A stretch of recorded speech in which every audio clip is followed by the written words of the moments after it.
Most people watch MMA for fun.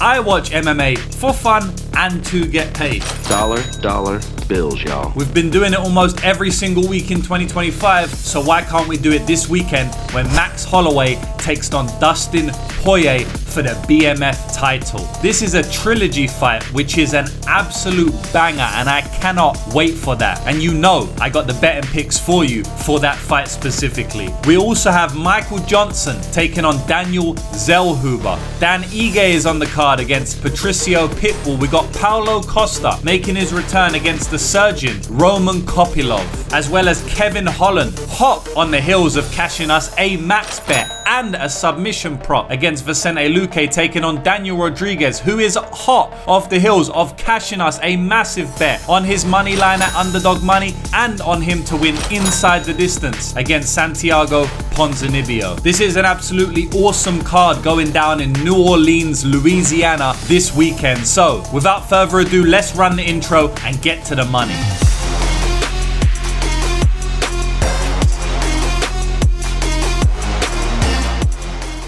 So welcome back, people, to another edition of the Lucrative MMA Betting Show. It's been a wild first half of the year, but we are now well and truly in half two, and I'm looking to do as good as I did in the first half of the year in the second half of the year. It's going to be very hard to make over 110 units in the second half of the year like I did in the first half, but you know I'm going to try it. I got a hell of a lot of new subscribers lately on YouTube and on Instagram, so I want to say thank you for that, and thank you for all of the lovely comments that I have been receiving. People are showing a hell of a lot of love lately to myself and the channel, and of course we've been on a crazy hot streak, so that's what happens when you're in a hot streak. You know, you get a lot of love. When you're on a downtrend, you get a lot of hate. That's just the way it goes with betting and creating content on gambling, where you're judged every single week. But I still want to say thank you. A lot of new subscribers recently, but I've been doing this a hell of a lot longer than just recently. I've been making content since 2019, so you're talking 6 years in the game at this point. I've been betting on MMA for over a decade,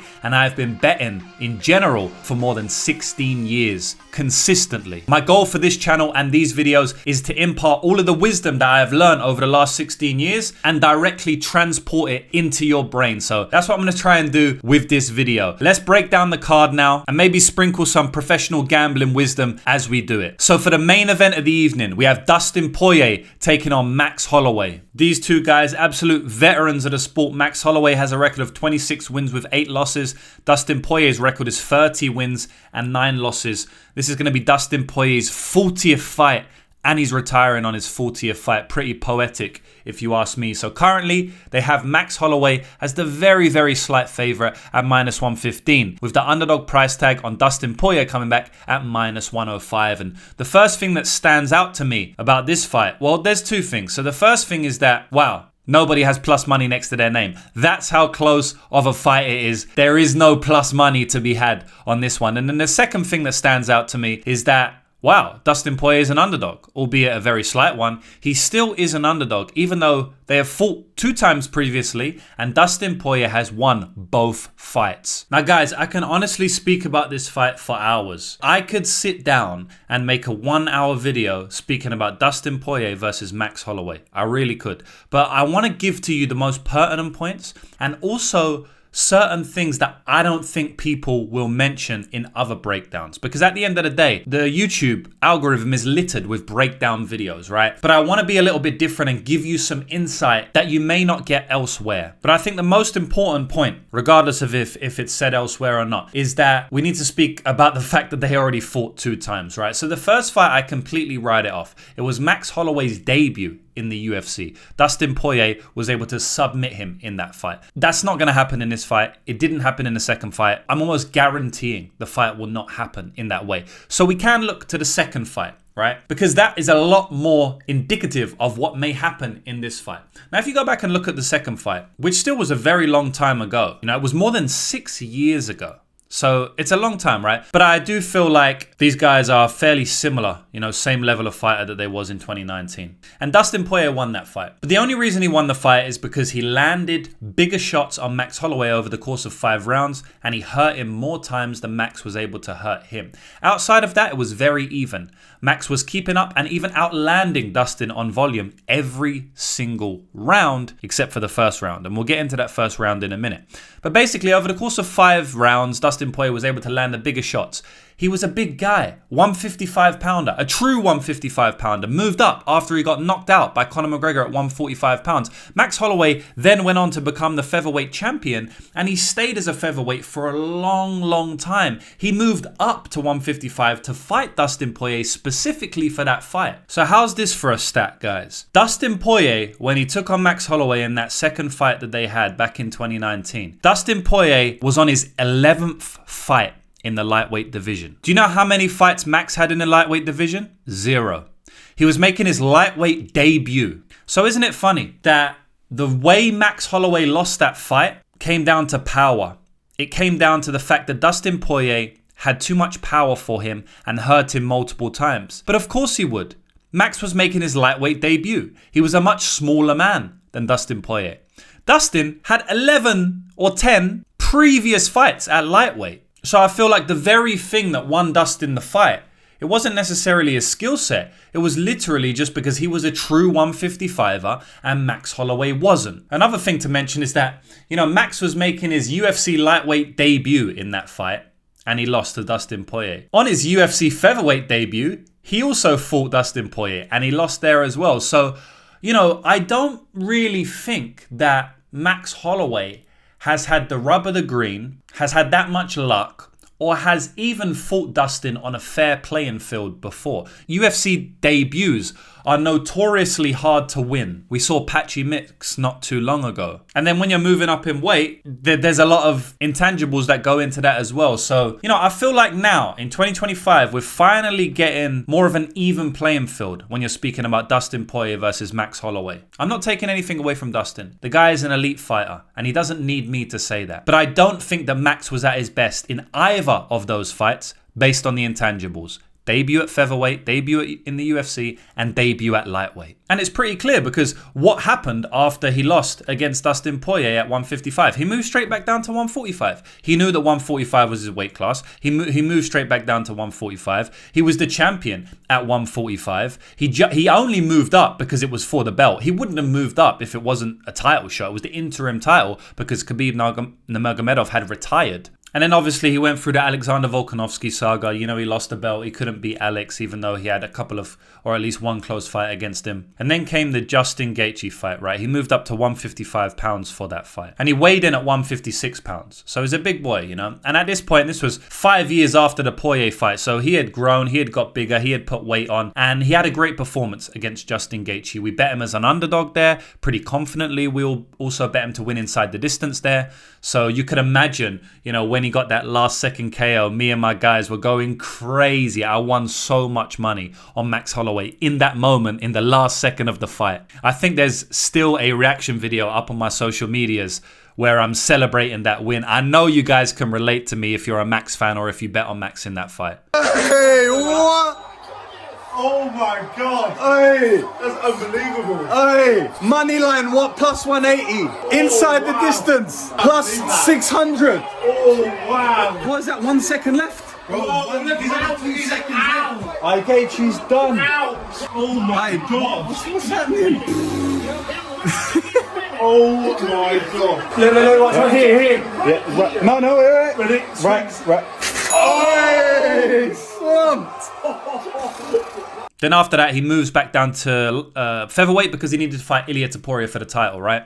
But, after that Alexander Volkanovski loss, he was weighing in at 146 at featherweight, right? So he's a big guy. A couple of the fights when he was younger, he would weigh in at 145, even though he didn't need to. 145.3 in one fight, 145 on the dot. But these days, if he's ever fighting not for a title in the featherweight division, he's weighing in at 146. What I'm trying to say is that I think he's bigger now, right? He's bigger now. The weight cuts are harder now. There's a reason he's moving up from the featherweight division to the lightweight division. It's not only because he got knocked out against Ilia Topuria. It's because he's getting bigger. He wants to move up. He's been saying he's going to move up. He just never fully dedicated himself to it. Now, he's going to be taking on, in his last 3 fights, right? Dustin Poirier at lightweight, Justin Gaethje at lightweight, and Ilia Topuria for the title at featherweight. Of course, he's going to take a featherweight title fight. He wants to become the champion again. But I think he's growing into the 155 weight class. I suspect that he's going to be matching the size of Dustin Poirier in this one. Dustin may still have some size on him. I mean, if you look at Dustin Poirier's Instagram, the guy is in tremendous shape. Some of the best shape I've ever seen him in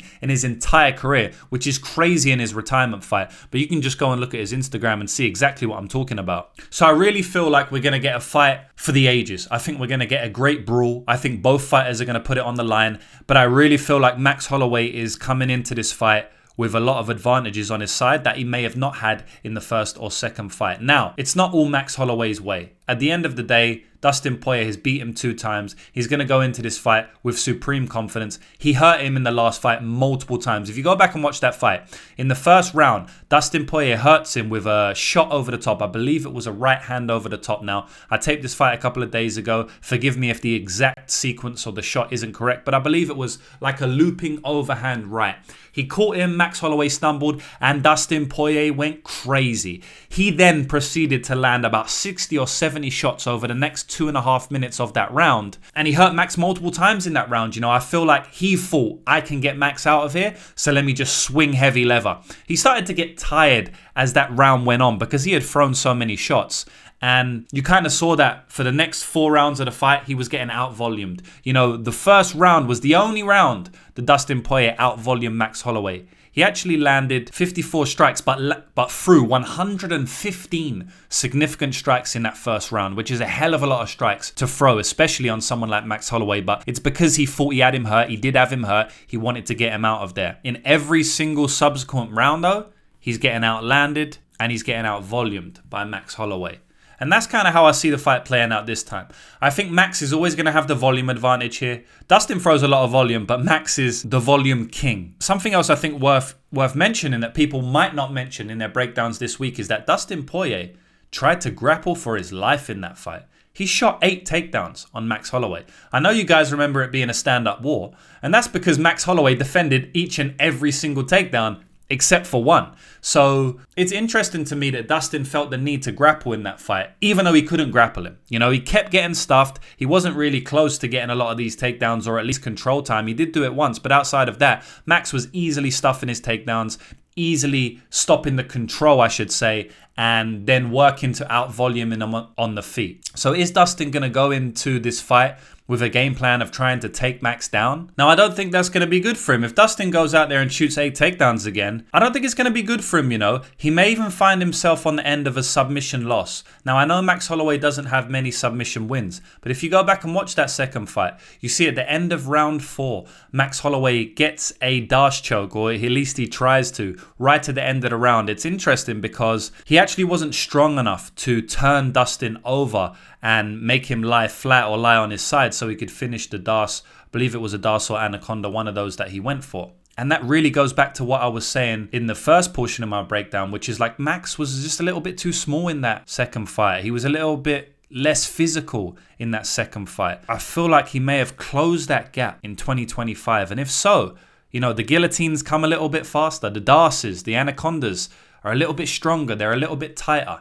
Now, I know it's a bit of a wild take, Max Holloway via submission. I'm not saying it's an outright prediction. What I am saying is that most people won't be mentioning it, but it's something that we have to think of. He had a submission locked in. I don't think he was ever close to finishing it. The bell went straight away if you go back and watch the fight, but it's something worth mentioning. Also, if you go and look at some of Max Holloway's vlogs for this fight camp, he's rolling for the Darce. He's rolling for the Anaconda. He's practicing these moves. If they're giving me Max Holloway's submission at something crazy like 15, 16 to 1, you know I may be there with a couple $100 bet or something like that. But anyway, guys, like, I'm going to wrap this one up now because, as I said, I can speak on this fight for an hour. I really can. But I'm trying to give you the most pertinent points and things that other people may miss and may not mention, like the guillotine, like the Darce choke in the vlog, like the fact that Max Holloway was making his UFC debut in the second fight, in the first fight, and his lightweight debut. in the second fight, sorry. When I look now at Max Holloway's physique and figure, I do believe he's grown. I do believe he's bigger. He looked big against Justin Gaethje in that lightweight bout. He did not look big against Dustin Poirier in his first lightweight bout. Go look at that. Dustin Poirier is clearly the bigger man, right? They're similar stature, but Dustin Poirier is just thicker. His back is bigger. His arms are bigger. He's the stronger man. You could see it in the grappling exchanges. Even in the Das Anaconda exchange, you could see Dustin's just like, you can't move me, you know? So I do think that gap has been bridged here a little bit. And if so, I'm going to pick Max Holloway. My official prediction is Max Holloway to win in this one. I just think that this is Dustin's retirement fight, right? He's made that clear. It's not good when fighters have one fight out the door. I know Dustin is a consummate professional. I'm sure he's going to be motivated for this fight. But you know who else is going to be motivated for this fight? Max Holloway. You know who doesn't want to make a run at the lightweight title? Dustin Poirier, right? I know that for a fact. These are facts that I'm mentioning. I can't speak about motivation, but I can speak about facts. I always try to bet against fighters that are openly saying that they're going to retire after a fight. So that's how I see the fight playing out. I feel like we're going to get a rerun of the second fight, except for Max Holloway is going to be a little bit improved. I think the diversity of his strikes have improved, and we saw that in the Alexander Volkanovski fights. And here I go again. I can go off on another rant because as I said, I could speak about this fight for a million years, but I won't. But I will say this. I think we've seen clear improvements from Max Holloway since the Dustin Poirier fight, specifically in the second Alexander Volkanovski fight, where he is throwing strikes that he has never thrown before. The head kick combos he hasn't really thrown in his career, not consistently. The footwork, the knees, the spinning kicks, you know, this stuff that he become prevalent in his career, from like the Calvin Kattar fight to the Volkanovski fight to the Gaethje fight. Like I really believe that we saw an increase in his striking arsenal. I can't necessarily just say the same about Dustin Poirier. I really think he's almost the same fighter that fought Max Holloway, probably maybe a little bit worse. You know, it's his retirement fight. I don't know whether I'd say the same for Max Holloway. I still think that he's a wild card at 155. He may go and make a run at 155. Will he win the title? I don't think so. But he may make a run here. We don't really know. We know that Dustin's going to retire after this fight. So that's how I see the fight playing out, guys. I think Max Holloway's diverse arsenal on the feet is going to get him the win. Is going to get him the points. I think that Max can now hurt Dustin on the feet. Dustin got knocked out by Justin Gaethje. He was getting rocked by Islam Makhachev. So I believe that the durability gap is kind of closed up. The physicality gap is kind of closed up. I think Max has more tools on his feet, even maybe in the jiu-jitsu. So yeah, I'm going to go with Max Holloway to win this fight. I'm going to say he gets it done actually inside the distance. And it's basically directly going against what the bookies are saying. But I do believe that we could see Max Holloway win this fight inside the distance. But it's a damn good fight. It's a damn good fight. It's a damn close fight. Either fighter can win. I cannot wait for it. The next fight on the card, we have Paulo Costa taking on Roman Kopylov. So these guys, very, very similar record. As I always say, the UFC does put on fighters with similar records to face each other quite often. And we have Paulo Costa coming into this fight with a record of 14 wins, 4 losses. And Roman Kopylov coming into this fight with a record of 14 wins and 3 losses. So currently the bookies have Roman Kopylov as a decent sized favorite here. He's sitting at minus 260 odds with the underdog price tag on Paulo Costa coming back at plus 220. And man, it's a strange fight to call because I really feel like the Paulo Costa that a lot of us know and maybe even love, you know, the Yoel Romero Paulo Costa, the Johnny Hendricks Paulo Costa back in the day, is not the same fighter that we are seeing today. You know, after his loss to Israel Adesanya, it seemed like he lost something. I don't know whether he lost fire. I don't know whether he lost confidence, but it seemed like he lost a step. You know, he was no longer the fighter who's going to walk forward into range and swing crazy lever. I mean, now, outside of the Marvin Vettori fight where Marvin kind of just stands in front of you, like the Strickland fight, he's kind of just cowering away for a lot of the fight. You know, he's just walking backwards. He's getting hurt. He's not really swinging with the intention that he used to swing with. Even in the Israel Adesanya fight itself, you know, he was just beat down. He didn't do anything. He was getting leg kicked. He finally got his leg destroyed and then he got finished in close range with hooks. I mean, he didn't do anything in that fight. You know, even the Rob Whittaker fight, I mean, mean, yeah, he threw a great shot at the end of round 1 and hurt him. But outside of that, he kind of just let Whittaker do his thing and he didn't try to pressure. He doesn't impress me these days, man. And I just feel like he's not the guy he once was. You know, if his name wasn't Paulo Costa, you know, he might have been lined even worse in some of these fights because he might be lined plus 300 against Roman Kopylov, not plus 220. Roman Kopylov has his own issues. We know that. He can be grappled. He can gas out. He gets tired. He does get a solid second win though, as we've seen in the Di fight and again in the Chris Curtis fight, right? But he can slow down. He can start to doubt himself to some degree. Reminds me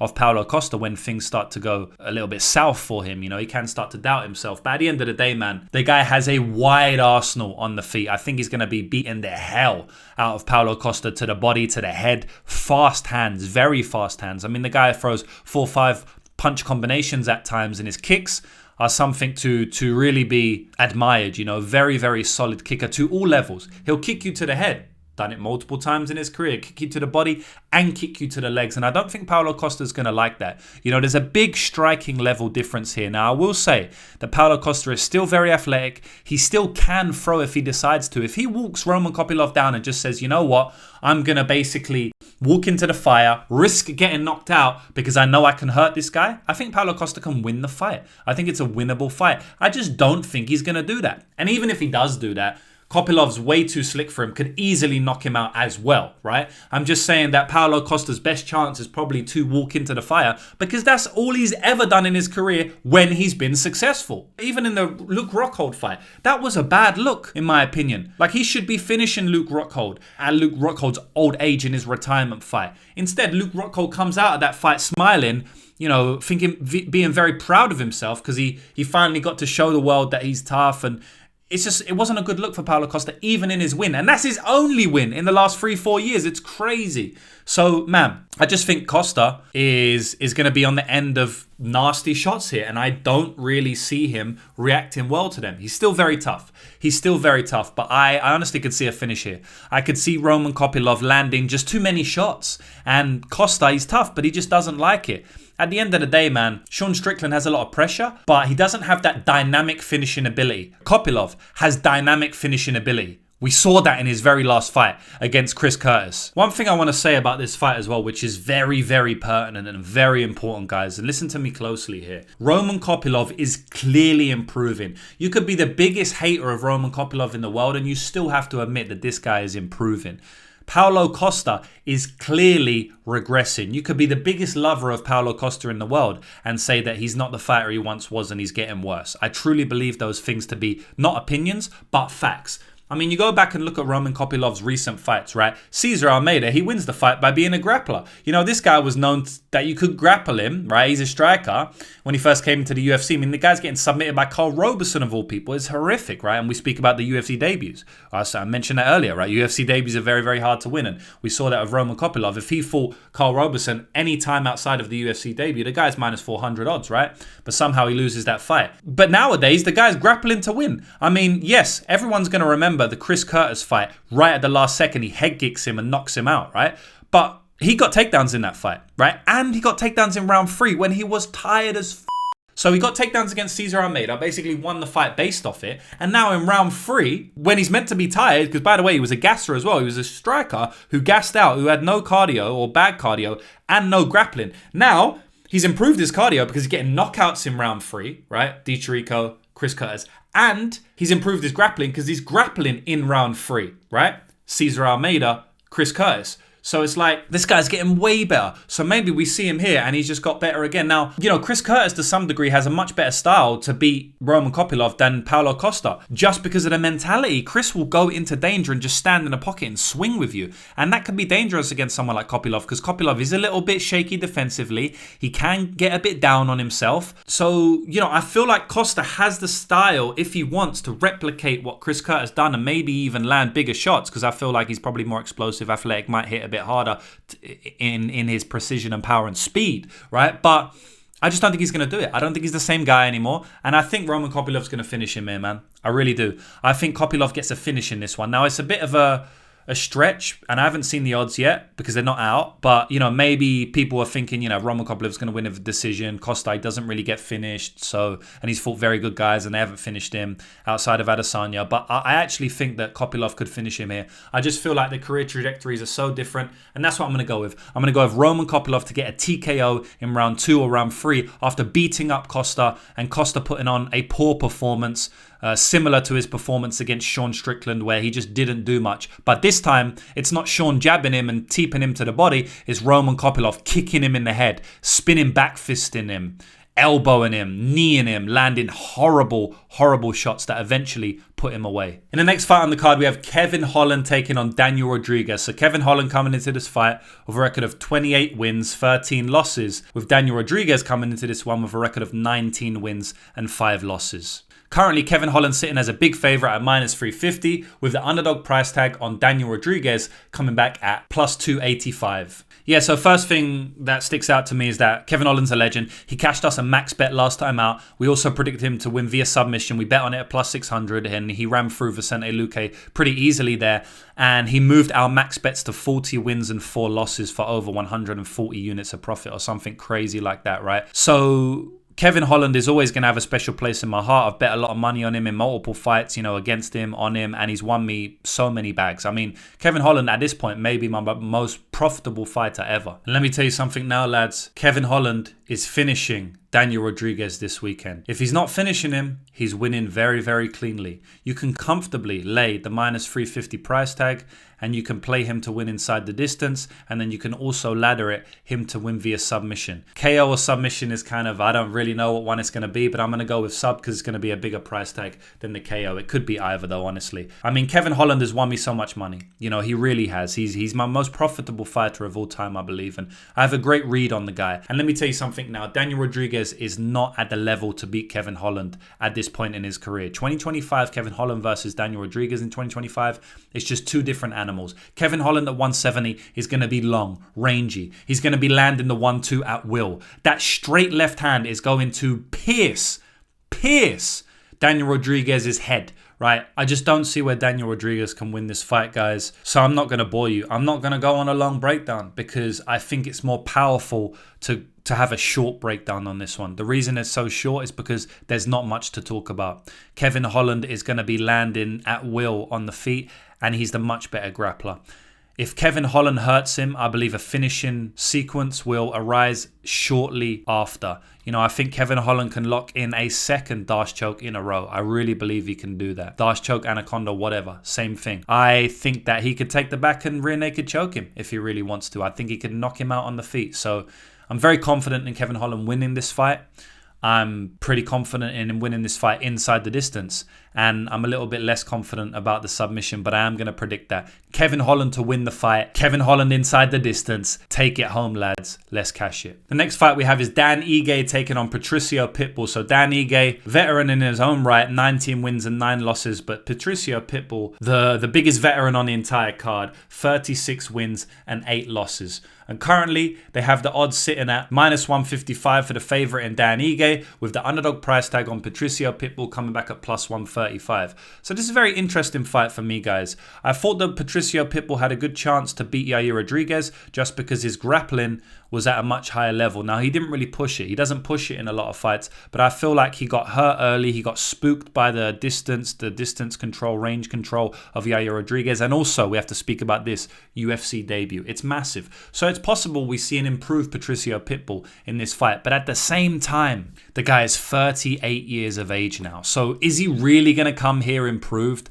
Yes, maybe he doesn't have the jitters because it's not the UFC debut. He's in the organization now. But at the same time, he might just be worse because he's 38, right? So it's like I'm weighing up, okay, improvement because it's not his debut, but also regression because he's 38 years of age at featherweight. It's not a great weight class to be 38. It's not, no weight class is good to be 38, but it's definitely worse when you're a featherweight. So I actually see Ige winning this one. I feel like they're both similar fighters. They both got very good counters, very good power on the feet with the boxing. They're mainly boxers. They can grapple, but they don't really do it. So I feel like it's quite a close fight to some degree, a mirror matchup. I just don't really see many advantages for Patricio Pitbull. I honestly think he had a much bigger advantage against Yair Rodriguez in the ground because Dan Ige has been grappled before against the likes of Bryce Mitchell, Movsar Evloev, and a lot of these fighters. But at the end of the day, in my opinion, they're way higher level grapplers than someone like Patricio Pitbull, and they push it. They push the grappling heavy.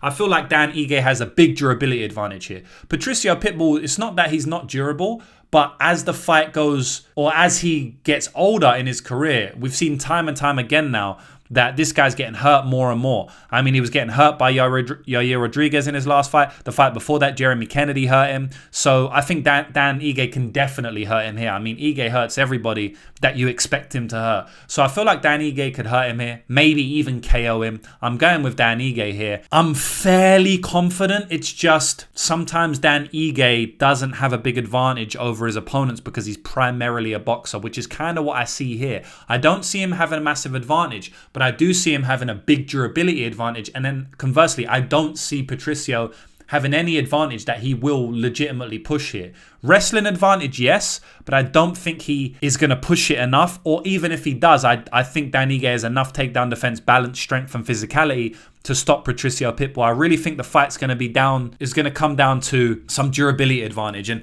either Ige hurts Patricio, knocks him out, or knocks him down and cleanly wins the fight based on that. Or Patricio feels his power early and doesn't really engage because he just doesn't want to feel the power. And it's like a Nate Landwehr Ige fight or a Jackson Ige fight where the fighter, his opponent's not really engaging because he just doesn't want to deal with the power. And so Ige just wins it on optics and maybe out-volume him because the opponent really just is not throwing much. So yeah, I feel like we're going to see a mirror matchup to some degree, but I just trust Ige's durability and power to win him this fight. And that is it, guys. Now we come to the most exciting part of the show, the part of the show where I give you a chance to win 1 month free to my Lucrative MMA Elite Zone. Now, if you don't know what the Elite Zone is, it's my VIP website where I give out my official picks, predictions, and more importantly, official bets every single week. I also give out my long shot prop bets, my long shot parlays, my full card breakdowns written up every single week for not only UFC,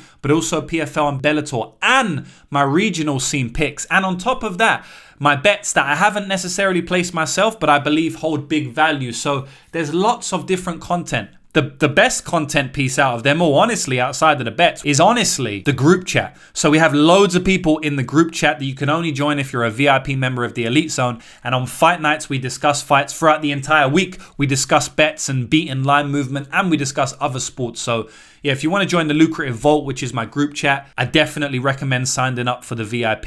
You can go to sublaunch.com/lucrativemma to sign up right now. But I'm giving one lucky viewer a chance to join for free. So I've gone back and picked out every single good comment on my previous video, and I'm going to spin the Wheel of Fortune now, and whoever it lands on commented on my last video, and they're going to get 1 month free. I'm only giving out one membership. Last week I done 10 memberships because I was celebrating reaching more than 10,000 subscribers on YouTube. I was celebrating reaching more than 110 units of profit. So I gave out 10 memberships, but I only give out one membership per week, and we have like hundreds of people that enter. So hopefully you win, but if not, you can always sign up, no problem. But let's spin the Wheel of Fortune now and see who's gonna win. I got the Wheel of Fortune up. I'm spinning now. Let's go. All right. I don't know who's gonna land on. There's so many names now, man. Way more names than before. So someone's got to be very lucky. But here we are. It stopped, and we've got Payos A38376. Congratulations, you have won yourself 1 month free of the Lucrative MMA Elite Zone. All you need to do is DM me on social media or send an email to lucrativebettingtips@hotmail.com, and one of the team will let you in. Now guys, don't worry. Like I said, if you haven't won, all you need to do is go to sublaunch.com/lucrativemma and you can sign up there. It is insanely low price for the amount of content you get. If you want to be in with a chance to win for a 1 month free next week, just comment, do a good comment down below. I'll put you into next week's draw and hopefully you win. Even if you sign up, I'll just add another month for free so you can still sign up and still win. And that's it, guys. I very much enjoyed this episode. Like I was saying, we've been crushing lately. We've been crushing for 6 years, honestly, and we got a lot of love lately. So let's keep it up, guys. Let's keep crushing. Make sure you check out the other content on my channel. I'll have my MMA podcast, which drops in 2 days, where we speak about current news,